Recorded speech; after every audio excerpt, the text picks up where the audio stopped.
এই উম্মতকে তো আল্লাহ দাঁড়িয়ে দিয়েছেন জান্নাতে যাওয়ার জন্য,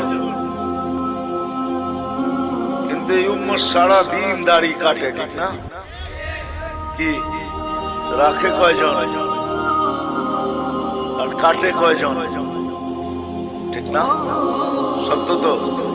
অথচ দাড়ি তো নবীজি নিয়ে আসছে আমাদেরকে জান্নাতের টিকিট দেওয়ার জন্য। উম্মতকে দাঁড়িয়ে দিছে জান্নাতে যাওয়ার জন্য, অন্য উম্মতকে কেন দিছে এটা আমি জানি না। এই উম্মত দাড়ি দেখায়া জান্নাতে যাবে কোথায়? কি দেখায়া? দাড়ি দেখায়া চলে যাবে, দাড়ি দেখায়। এই উম্মত দাড়ি দেখায়া জান্নাতে চলে যাবে। তাফসীরের কিতাবে এটা পাওয়া যায়।